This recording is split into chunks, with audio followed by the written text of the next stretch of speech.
Y dijo el Señor: Tú eres Pedro, y sobre esta piedra edificaré mi iglesia. El Santo Padre, Benedicto XVI, en su aprobación y promulgación del compendio del Catecismo escribió: Agradezco infinitamente a Dios nuestro Señor el haber dado este catecismo por mi venerado y amado predecesor, el Papa Juan Pablo II. Estos, la Iglesia, el Papa y el Catecismo, son los fundamentos de esta catequesis de primera comunión. En nombre del Padre, y del Hijo, y del Espíritu Santo. Amén. Ave María Purísima, sin pecado concebida. Bienvenidos, queridos amigos, a nuestro curso para padres y catequistas de primera comunión. Bienvenida, Mónica. Muchas gracias por tu presencia y por tu ayuda. Mónica Heller, que ahora se saludará, no solo me ayuda en estos programas que hacemos para la televisión, también desde ya unos cuantos años es mi mano derecha en los cursos que se desarrollan en el Instituto de Formación Teológica por Internet, que originariamente tenía cursos en un sitio llamado oracionesydevociones.info, y que ahora estamos estrenando un sitio nuevo que se llama www.institutodeteología.org. Entonces Mónica me ayuda con los envíos, corrige las tareas de las personas que quieren recibir un certificado, ayuda a gente de todo el mundo. Recientemente nos escribían de Cuba, ¿no?, para que les enviemos la documentación. Ellos no pueden navegar por internet, entonces le enviamos la documentación por correo electrónico. En fin, una tarea apasionante, ¿no, Mónica? Es muy lindo, la verdad que sí, es muy lindo. Y servicio a Dios. Servicio a Dios. Sí, y hay que aprovechar estas nuevas tecnologías que nos permiten justamente llegar a tanta gente.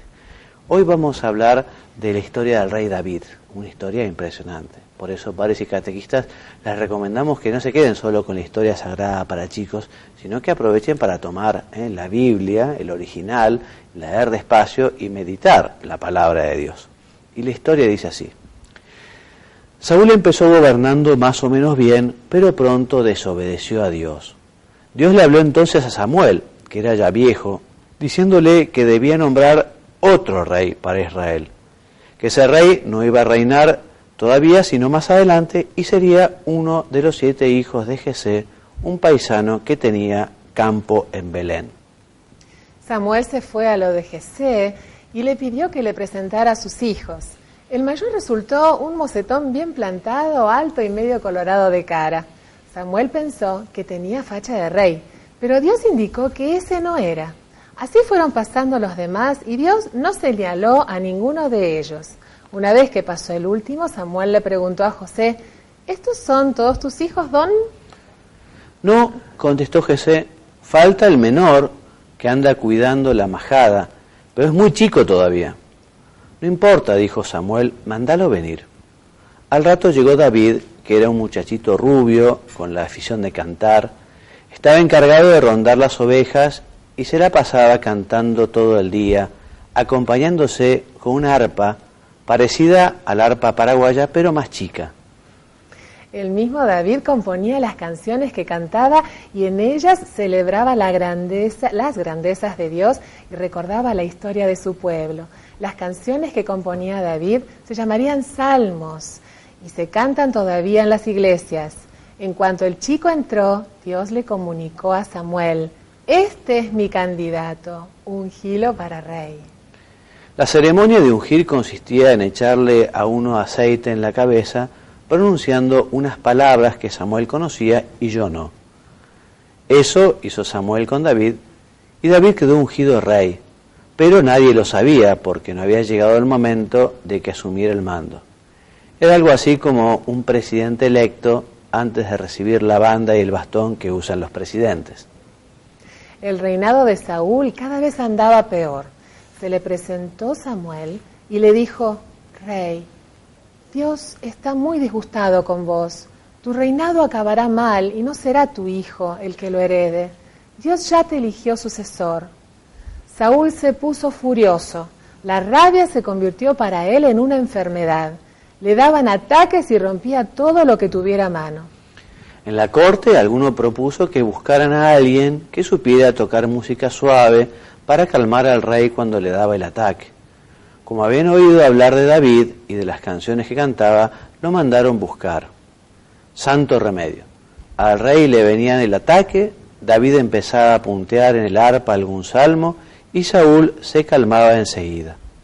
David se quedó a vivir en el palacio de Saúl. Y a Saúl ni se le ocurrió que podía tener al lado suyo al futuro rey. Un día los filisteos atacaron nuevamente a los judíos. Saúl y su ejército salieron a enfrentarlos. Los campamentos de unos y otros quedaron instalados bastante cerca, mientras esperaban el momento de entrar en batalla. Entre las carpas de los judíos y de los filisteos se extendía un potrero grande y parejo. En las filas de los filisteos había un gigante. Era un soldado enorme, fuerte, como él solo, con una cara que daba miedo mirarla, voz de trueno y brazos como troncos de algarrobo. Se cubría la cabeza con un casco adornado por una cola de caballo, el pecho con una coraza de bronce y las pantorrillas con algo que parecían canilleras de hierro. Llevaba lanza, espada de 2 filos y una maza terminada en una bola de metal llena de puntas. Se llamaba Goliat. Cada mañana se plantaba Goliat en el descampado que separaba los campamentos y los desafiaba a pelear a los judíos. Ningún judío agarraba viaje y Goliat los insultaba de arriba abajo diciéndoles que eran unos flojos y que los iba a hacer pedazos al primero que le viniera. Pero ninguno venía. La misma escena se repetía por la tarde, hasta que llegó David al campamento. Lo vio a Goliat y oyó sus insultos. Cuando advirtió que Goliat también blasfemaba contra Dios, dijo David: yo lo peleo. Estás loco, le contestó Saúl, te va a destrozar, vos sos un chiquilín y él un gigante. Lo peleo igual, insistió David. Al ver que estaba decidido, le trajeron armas, un casco y una coraza. David se negó a usarlos, diciendo que le bastaba con su onda de pastor. Las ondas de pastor no son como las gomeras. Están hechas con una soguita y un pedazo de cuero. En el cuero se coloca una piedra, se revolea la onda y, al soltar una punta de la soga, sale la piedra disparada. Cuando Goliat lo vio a David tan chiquito y desarmado, largó una carcajada. Se moría de risa y con las manos se golpeaba el costillar sin poder contenerse. «Menos risa», le previno David. «Defiéndase usted, señor gigante, porque lo voy a matar». Se recompuso Goliat y al ver que la cosa iba en serio, pegó un rugido formidable y levantó su lanza para arrojarla contra David. Este colocó una piedra en la onda y empezó a revolearla. Un profundo silencio reinaba en los 2 campamentos. No se oía volar una mosca. Goliat apuntó bien para no errar el lanzazo. David aseguró el tiro y antes que volara la lanza partió la piedra silbando y se incrustó en la frente del gigante. Goliat se desplomó como una torre que se derrumba. David corrió hasta su rival caído, tomó la espada de Goliat y le cortó la cabeza. Los filisteos, al ver esto, huyeron en desbandada. Los judíos levantaron a David en andas. David se transformó en un guerrero y las tropas que él mandaba obtenían más triunfos que las que mandaba Saúl. De modo que a éste le entraron unos terribles celos de David y le volvieron los ataques de rabia. Para peor, empezó a sospechar que el futuro rey sería David. Al darse cuenta de eso, David dejó el palacio y se escondió en las montañas. Saúl lo buscaba para matarlo, y aunque David tuvo muchas oportunidades para matar a Saúl, nunca quiso hacerlo porque era fiel a su rey, aunque éste no fuera una buena persona. Los judíos se pusieron de parte de David y no veían el momento de que se ocupara el trono de Saúl. Pero David no quería saber nada y mantenía su fidelidad al rey. Por fin, en un combate contra los filisteos, murieron Saúl y su hijo Jonatán. David los lloró desconsoladamente. Sin embargo, pese a su aflicción, los judíos lo proclamaron rey, les dieron la corona y el cetro, sentándolo en el trono de Israel. Fue un rey estupendo, y aunque hizo algunos despropósitos, siempre se arrepintió de ellos, pidiendo perdón a Dios. Dios lo perdonó una y otra vez, ganó numerosas batallas, administrando su país con prudencia. Y el objetivo de este encuentro es destacar el combate entre David y Goliat, señalar que con la protección de Dios a veces los débiles triunfan sobre los fuertes y que por eso, al considerar las cosas, siempre hay que confiar en la divina providencia. Es verdad, y lo decíamos la semana pasada hablando de la divina providencia, de confiar en la divina providencia, de confiar en Dios, sobre todo en los momentos más difíciles. Dios sigue haciendo milagros, cuando a veces parece que hay una desproporción enorme entre lo que uno puede hacer y la solución del problema, pero se repite, lo mismo que David venció a Goliat, lo mismo que pudieron dar de comer los apóstoles a 5.000 personas con 5 panes y unos pocos pescados, lo mismo, porque es Dios. 2 más 2 es 4, pero 2 más Dios es infinito. Por eso confiemos siempre en Dios y especialmente en los momentos de dificultad. Y continuamos ahora con los mandamientos. Las verdades del compendio que vamos a comentar son del número 447 a 454, que nos hablan del segundo y tercer mandamiento. El segundo mandamiento es: no tomarás el nombre de Dios en vano.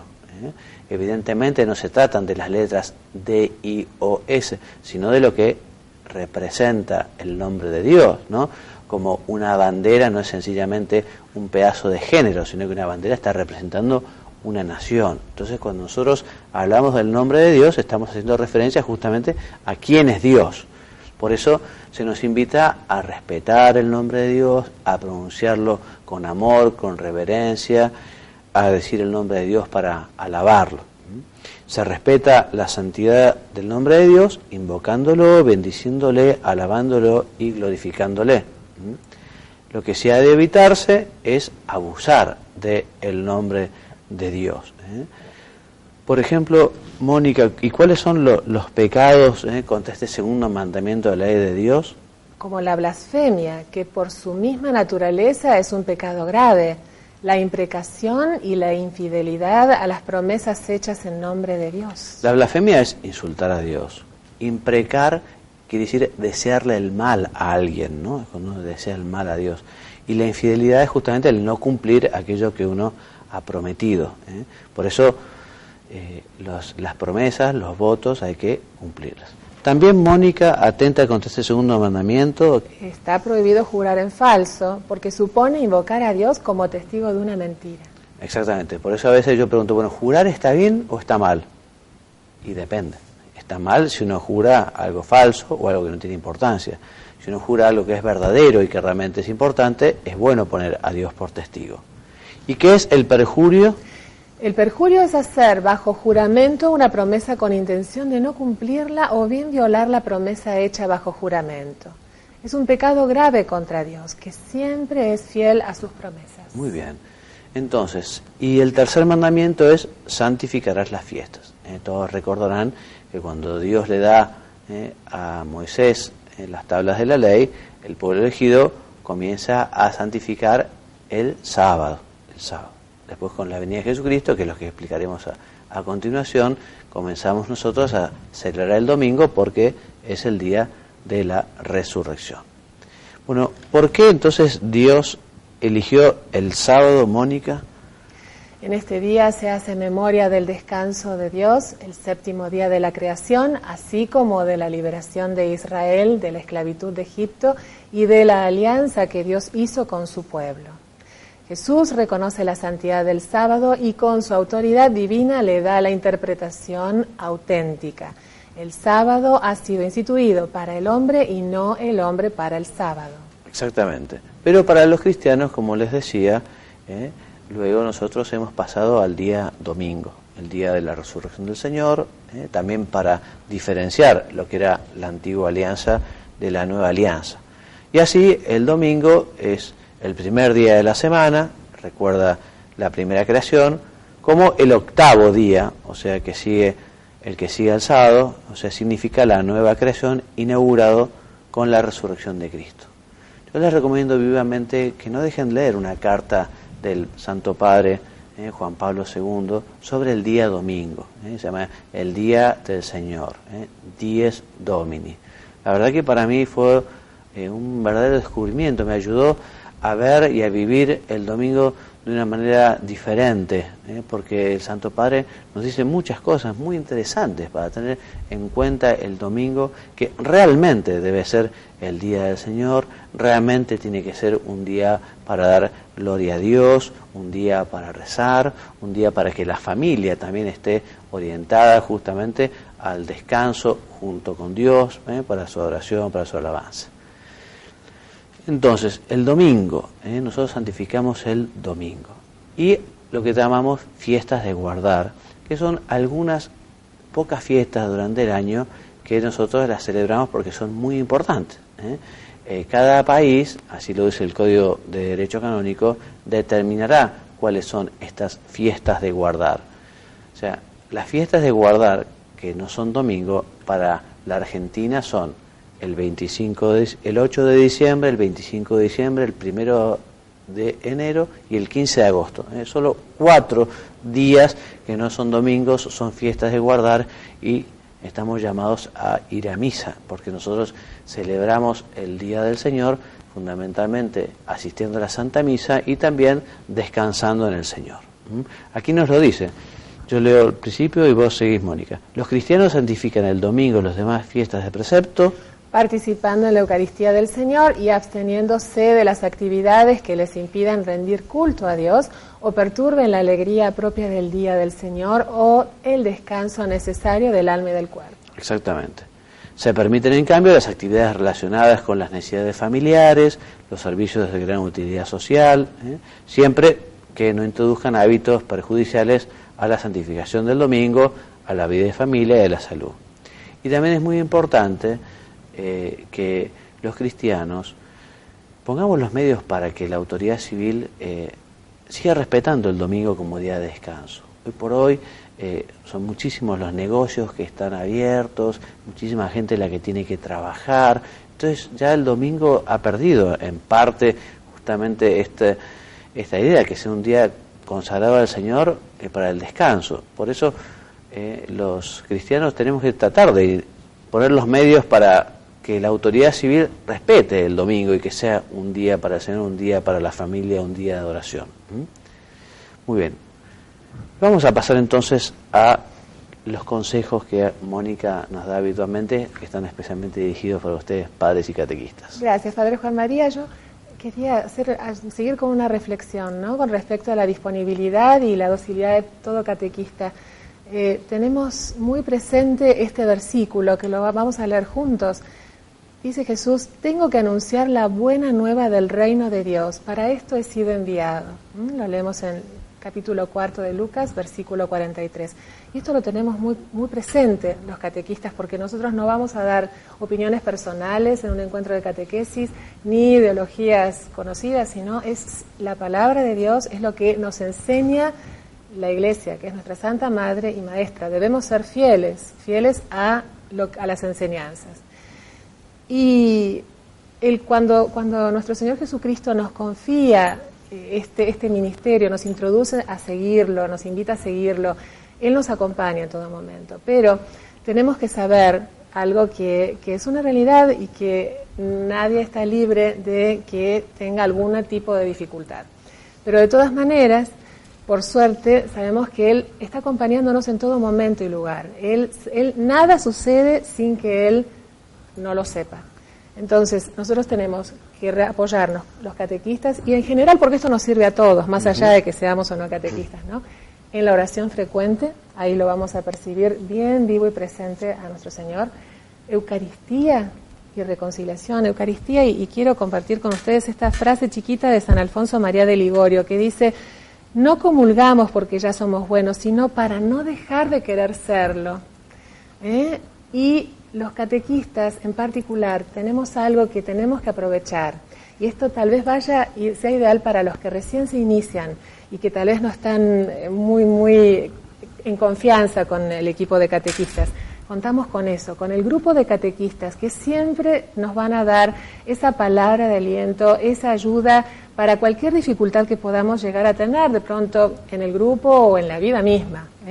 No dejen de volcar en los encuentros de catequistas cualquier dificultad que pudieran tener, o a solas con el coordinador, o con el párroco, o con el sacerdote de confianza, que siempre Dios va a estar ayudándonos a través de ellos. Muy bien, así es, Mónica, muy bien. Y continuando entonces con nuestro estudio, seguimos avanzando en este documento tan recomendado por el Papa Juan Pablo II, que es la Instrucción para el Misal Romano, y ya estamos en el rito conclusivo de la Santa Misa.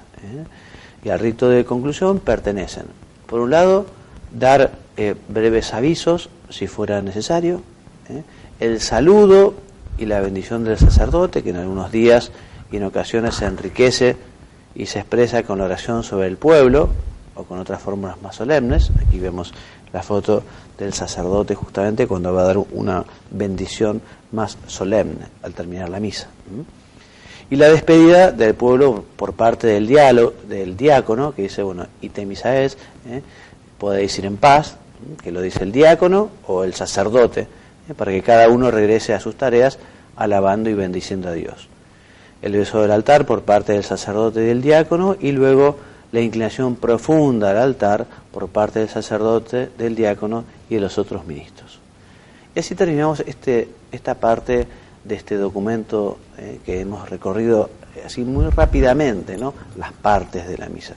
Ahora vamos a entrar en el tercer capítulo para hablar de los oficios y ministerios en la celebración de la misa. Hoy nos detendremos solamente para decir unas poquitas palabras sobre el obispo, el presbítero y el diácono. La primera diapositiva nos dice que en la celebración participamos todos, todos los fieles, tanto los que han recibido el sacramento del orden como los fieles laicos, ¿no? Y cada uno participará según la función o el oficio que desempeña. Por eso, primero vemos al obispo, ¿no? El obispo, que es el sucesor de los apóstoles, ¿no? Y que tiene justamente a su cargo toda la grey. Y dice así el documento: toda celebración litúrgica legítima es dirigida por el obispo, ya por sí mismo, ya por los presbíteros y sus colaboradores. Cuando el obispo está presente en la misa, en que está congregado el pueblo, conviene en gran manera que sea él quien celebre la Eucaristía, y los presbíteros, como concelebrantes, se le asocien en la acción sagrada. Esto no se realiza para aumentar la solemnidad del rito, sino para significar de una manera más clara el misterio de la Iglesia, que es sacramento de unidad. Y si el obispo no celebra la Eucaristía, sino que encomienda a otro hacerla, conviene que él mismo, con la cruz pectoral y revestido con la estola y la capa pluvial sobre el alba, presida la liturgia de la palabra e imparta la bendición al final de la misa.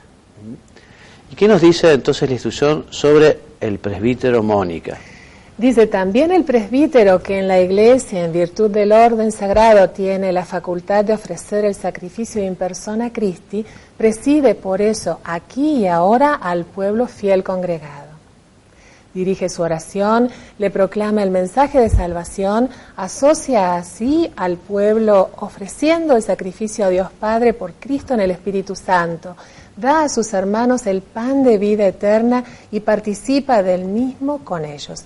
Por consiguiente, cuando celebra la Eucaristía, debe servir a Dios y al pueblo con dignidad y humildad y mostrar a los fieles, en el modo de comportarse y de proclamar las divinas palabras, la presencia viva de Cristo. Qué riqueza tiene este documento. En pocas palabras se dicen muchas cosas que tenemos que meditarlo muy profundamente también nosotros los sacerdotes, ¿no? Después del presbítero, el diácono, que en virtud del orden sagrado recibido ocupa el primer lugar entre los ministros de la celebración eucarística. En la misa el diácono tiene partes propias, proclama el Evangelio y a veces predica la palabra de Dios, anuncia las intenciones en la oración universal, ayuda al sacerdote en la preparación del altar y asistiéndolo en la celebración del sacrificio, distribuye a los fieles la Eucaristía, especialmente bajo la especie de vino, y a veces indica los gestos y las posturas del pueblo, ¿no? Muy bien. Y hasta aquí nuestro programa de hoy. Muchas gracias por su compañía. Esperemos que haya sido realmente de utilidad. Yo estoy realmente muy convencido, y lo hablamos muchas veces con Mónica, ¿no? que la riqueza de estos contenidos, si bien los decimos de una manera muy ágil, dinámica, son muy grandes. Por eso los invitamos también a que ustedes aprovechen después para despacio o volver a leer estos temas o tomar las fuentes originales para leerlos despacio, para estudiarlos, y así, en fin, también pidiéndole luces al Espíritu Santo, tengan la capacidad de transmitirla a sus hijos o a los niños que se preparan para la primera comunión. Bueno, muchas gracias por su compañía.